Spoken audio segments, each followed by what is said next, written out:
Well, no, so you guys have to give me feedback if it's working on Facebook, Instagram, and the websites. All right, so anyway, work continues. So what we were saying earlier has to do with the Zen story. I think this is a little bright, huh? Anyway, okay, this Zen story talks about, just fix the light here a little bit, sorry. You have to realize when I go to a hotel, I'm at the mercy of the hotel lights. I bring my own light, but it can only do so much. All right, here we go. All right. Anyway, it brings me back to the story of the horse. But before we do this little incident reminds me of what my teacher used to say. He said there's this story of this king. And this king was invited a yogi, a monk, to come and teach him. So the yogi came and was teaching and everything. And suddenly, this servant comes running in and said, "Oh, a certain part of the castle is on fire. The kitchen or something like that was on fire." And the king just says, just ignore the guy, okay? Just ignore the servant. And kept listening to the teacher. The teacher kept talking, and the servant was panicking, whatever. And the teacher said, "Don't you want to take care of this?" The king was looking at the teacher, says, "What you're saying is more important. It's permanent. This fire, they'll take care of it. I'm not going to worry about it. They're panicking over nothing. They can handle it. So, Guruji, please continue." And I remember that because oftentimes life does happen and you just have to roll with it, right? So, that's that. Anyway, this thing will continue, but as Lord Buddha said, everything is subject to change, so we'll do whatever we can. Anyway, back to what we're talking about. So the ones who missed it, so there's this horse just charging down with a guy sitting on it, and the bystander said, "Where are you going?" And the guy said, "I don't know, ask the horse." And if you study Zen stories, they tell you that essentially what he's telling the reader is the horse represents habits. And habits basically, oftentimes, you just ride your habit and it just keeps going. Now, since we know more of the esoteric anatomy, let's go a little deeper. Habits are essentially energy patterns that have been crystallized. But if you go a little deeper, these energy patterns are the thought forms, okay? Thought forms are energy forms that are created when we think or feel something. So essentially, now, these thought forms are very, very interesting because we create them subconsciously. I see, anytime you think of something, you feel something, you create it. And so when you're creating one thought form over and over and over again, for example, let's just pick you love ice cream. Okay? So, oh, this tastes good. So the first time you have it, you're enjoying it. This is good. So what's happening is your physiology is affected, right? You're thinking certain things. Your desire, your emotional body is also feeling certain things. So that creates a certain pattern. Now later on, in probably another week, similar situation happens. You're at dinner or you're at a restaurant. Oh, ice cream. Oh, you have it again. Now imagine how often we do this. So let's say this happens 3-4 times already in a row, in the span of, doesn't really matter. Let's say a week. No, let's say a month. Okay? So at some point, that pattern is already set in your aura. At some point, if any little trigger happens again, you will indulge in that ice cream again because the thought form or the emotional form is already created in your aura. Make sense? So at that point, it's just a little thought, little feeling, and over time, that's where it becomes the horse. Get the idea? So just imagine the entire aura is not filled with horses, but filled with multiple thoughts, emotions, anything else that we've done all over the what do you call this? Over the years. So what you call an addiction is essentially a combination of a powerful crystallized thought and emotional form plus let's just say certain type of energies. I know this will be too much for some of you, that's why I don't want to talk about it, but I'll just give you a hint. They're called energetic parasites. Okay? So if you've taken pranic psychotherapy, you know what I'm talking about.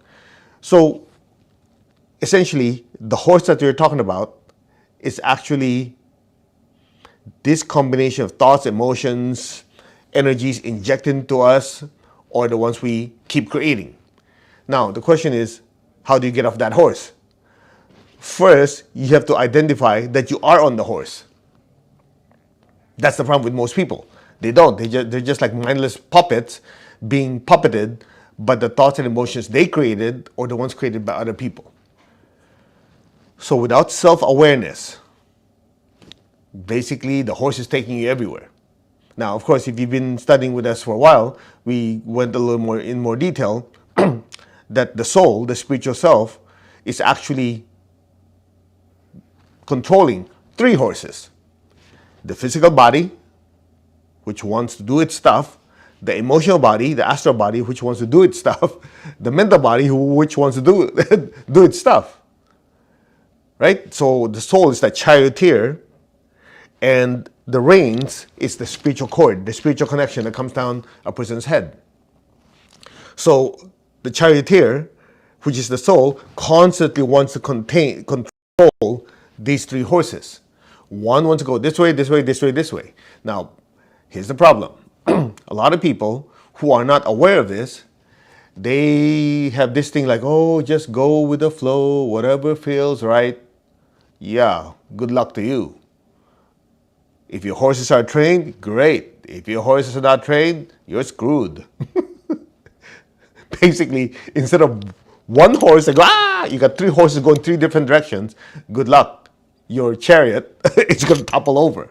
And that's exactly what happened in people's lives. Because, they, number one, probably not educated. They were not taught that they are the spiritual self, the soul that is controlling these horses. And number two, they're too lazy. They're too lazy to say, okay, you guys, you want to go that way, that way, that way? Nope, everybody's going this direction. So you have to kind of, what's the word I'm looking for? Discipline your horses, right? That takes effort. And most people, no, that's why it's always, they use that stupid excuse, just go with the flow. You go with the flow if there's certain things that are already structured. You get my point? I've heard people like that, oh yeah, I just let whatever my emotions want, my thoughts want, blah, blah. Yeah, I'm going, no wonder your life is a mess. Now, if you've been training your body, okay, you have to act this way, you have to move, you have to exercise, you have to, that's already trained. Your emotional body, you've trained it, okay, to generate loving energy, not to react to other people's stuff. You've trained it, right? Your mind, you've studied, you understood everything, you put things down, whatever. So when you get to a point that you've already regulated and controlled these, then at some point you can put it on autopilot, still semi-autopilot. Clear? That's how it works. Now people say, I don't like it. Who cares what you like? It is what it is. You don't want to live with it, you don't want to fix it. No. That's why your life is a mess. I've been there, I know. That's why the teacher, I remember when I was with Master Joe, he always had to keep reminding me. And I told you this story many, many times. I was going through some emotional turmoil. And then I went to my teacher, Master, I need help. He said, go meditate. You guys remember that story, right? I've told it a gajillion times. Go meditate. I said, Master, but you don't understand. It's really affecting me here, blah, blah, blah. So I went on and on. He looked at me, he goes, go meditate. I'm going. Finally, I said, I'm going to think of a way to get through to him. Oh, Master, this emotional stuff is so bad. It's affecting my ability to spread pranic healing, arhatic yoga, and the spiritual teachings. He goes, oh, okay, come, let's talk. I went to his room, sat down. First thing he opens up his mouth, says, go meditate. I'm going, I'm not getting anywhere.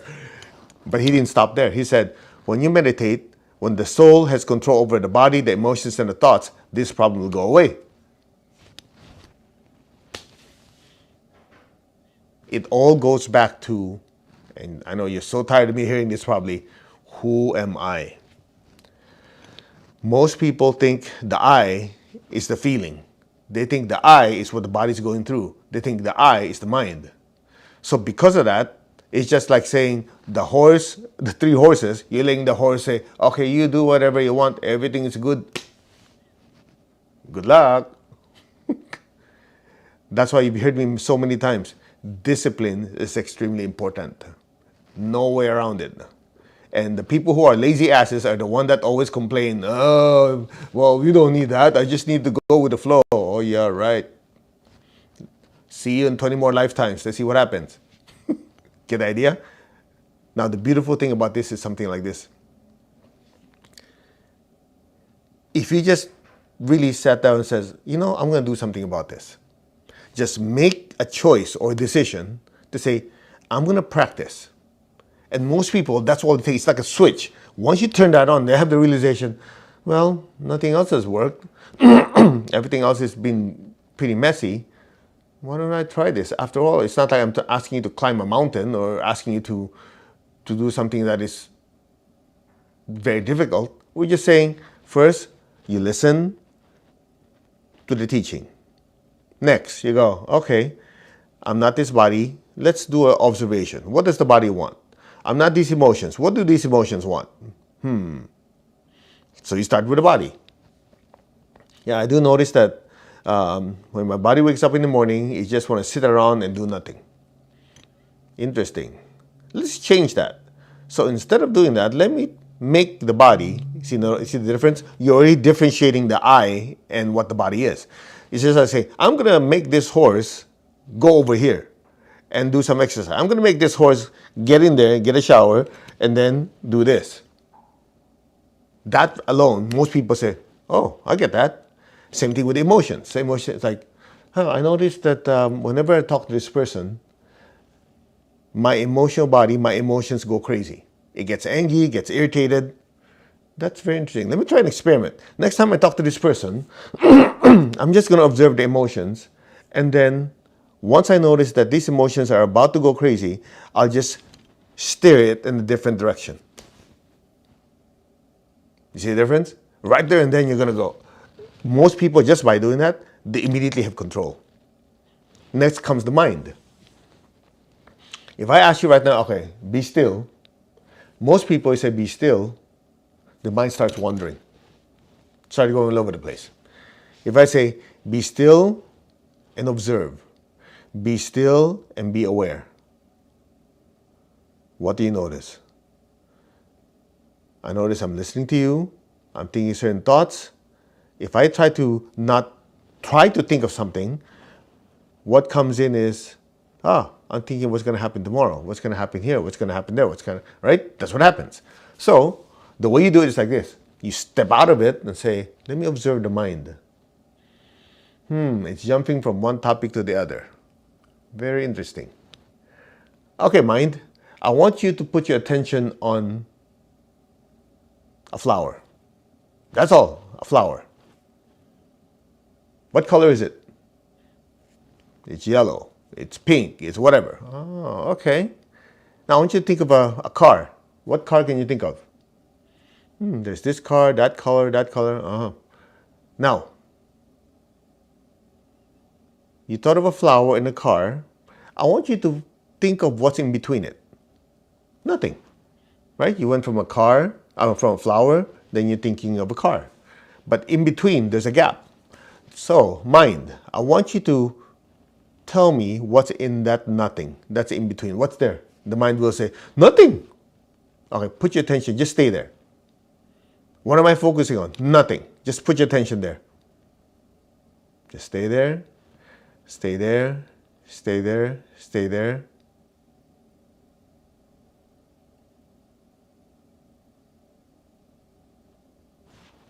Quiet. You just basically temporarily structured, give your three horses, your body, your emotions, thoughts, a small structure right now. That's what you call meditation. Get the idea? Contemplation and meditation.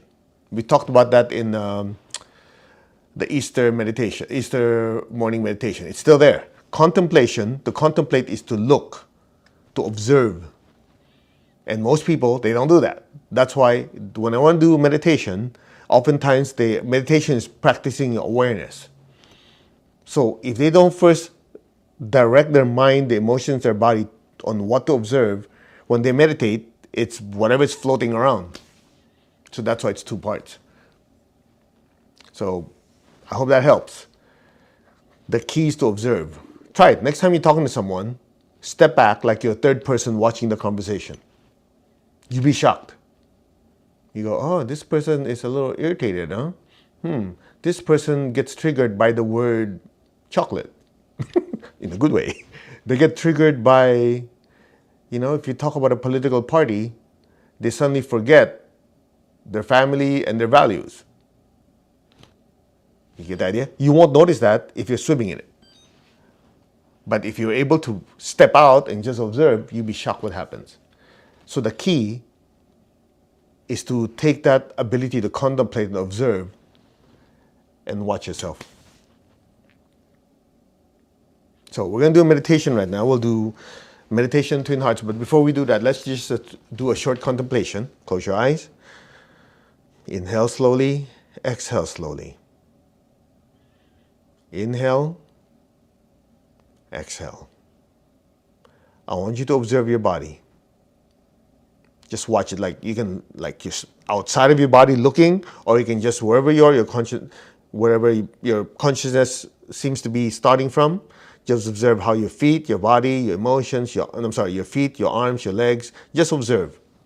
You can observe it from the inside, or you can imagine you're standing outside of yourself looking at yourself. Observe. How's your posture? How's your neck? Some of you observing your hands typing when you should be meditating. Observe. Observe your shoulder. Is it loose? Is it tight? Just observe. Now repeat after me. This is the body. This is my body. Not the I. I control this body. This is my body to use. Next, observe your emotions. Is it happy? Is it sad? Is it neutral? Is it blank? Just observe. Are there certain feelings popping up? Just observe. Interesting. Okay. The feeling of heaviness, the feeling of anger, feeling of joy, just observe it.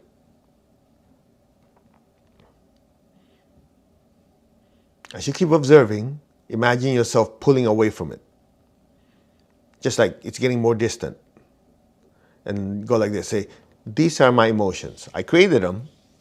Interesting, but they're not the I. I can create any emotion I like. I am. Now observe your thoughts. Observe how your mind runs. What's going through your mind right now?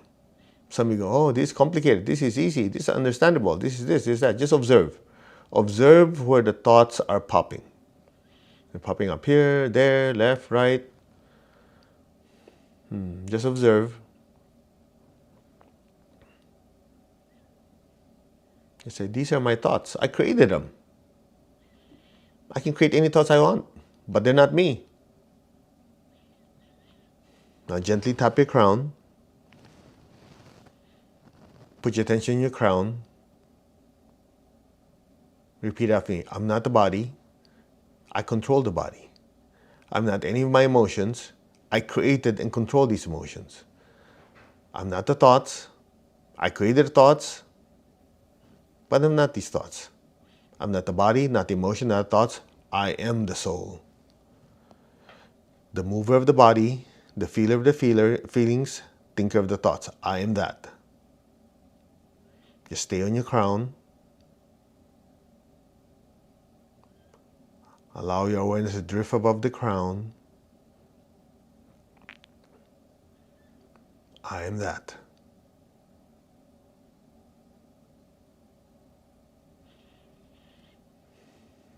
I am connected in one to my higher soul. I am connected in one with the divine spirit in me. I am a child of God. I'm one with God. I'm one with all. There's only oneness. Open your hands in blessing. Imagine the earth in front of you. Just say, our hearts are one. So be aware of your heart. Flood the earth with beautiful pink light. Lord, make me an instrument of your peace. Wherever there's hatred anywhere in the world, let me sow love. Be aware of your heart in your hands. Flood the earth with love and with peace. Where there is injury, let me sow pardon and forgiveness. Where there is doubt, faith, despair, hope. Where there is darkness, light, sadness, joy. Be aware of your heart in your hands. Flood the earth with peace, with love, with a spirit of forgiveness, with hope and with faith, with light and joy. So be it. So be it. So be it.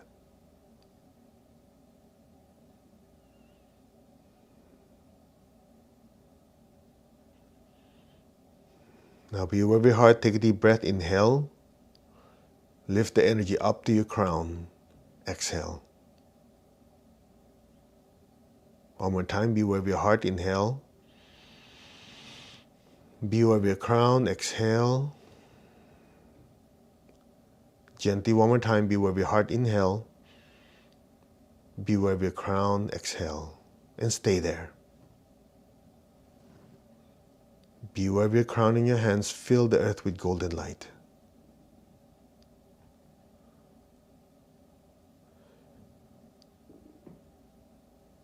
From the heart of God, through my soul, through my entire being, may every person, every being on earth be blessed with love and kindness.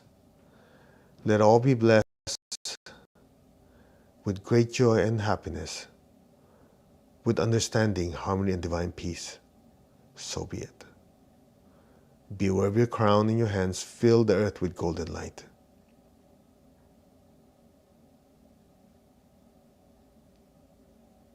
Fill the earth with golden light.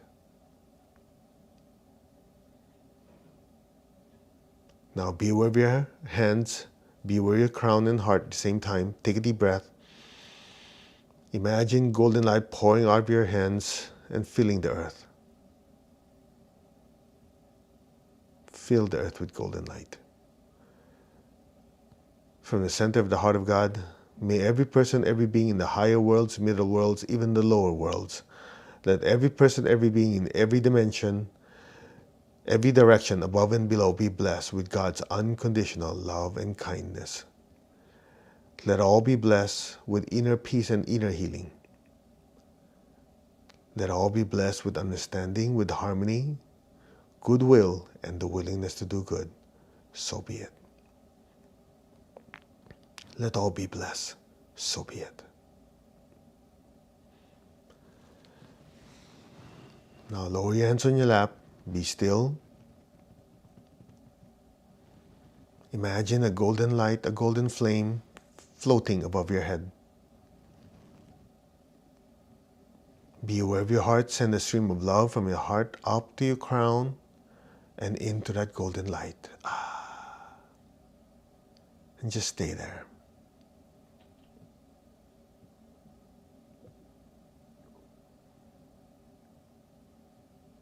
You're not the body, not the emotion, not the thoughts. You are the soul. You are a spiritual being of divine intelligence, love, and power. That is your true nature. Be still. And listen. The soul is listening.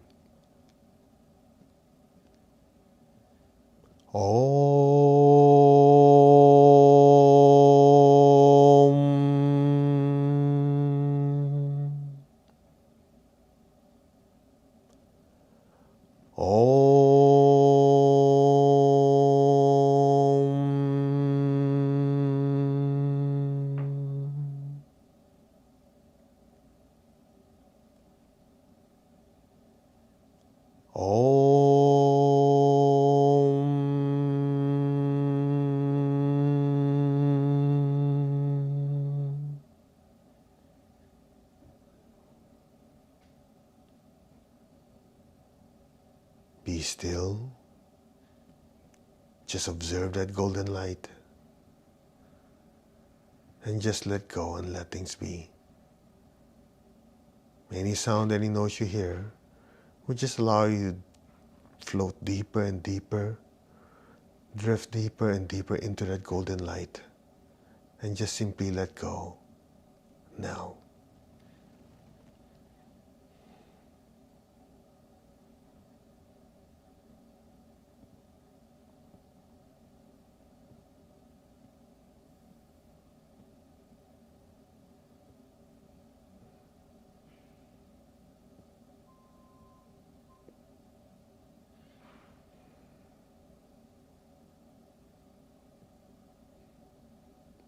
I am that. I am that light. I am that love. I am that power. I am the soul. Be still, let go.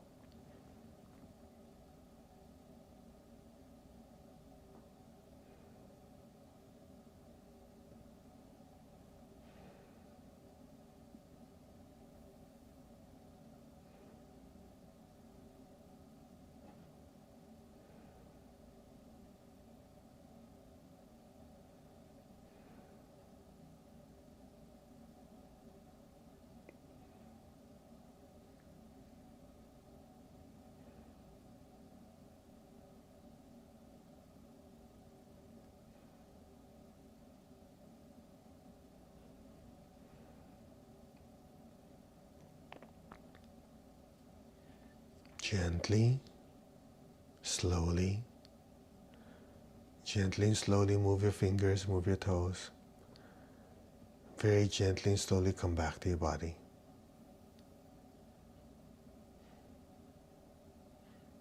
Now, slowly open your eyes. Keep your tongue on the roof of your mouth. Just look. Okay, keep your eyes open. Observe. Let's start from the top. Observe your thoughts, your mind. Most of you notice it's quieter. Observe your emotions. How are they?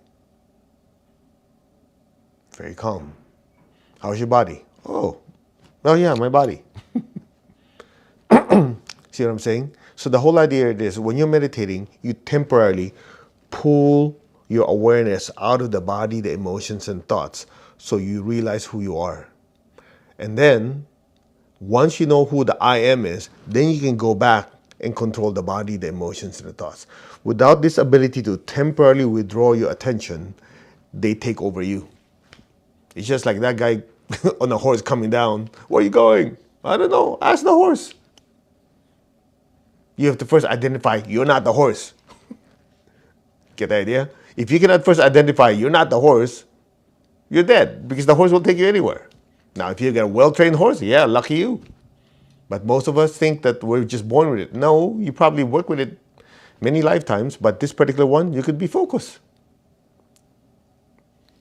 Get the idea? So stillness is a manifestation of your ability to know who you are. Once you do that on a regular basis, over and over again, even that sets a certain pattern. So you'll notice when somebody's going crazy, what you used to do was panic.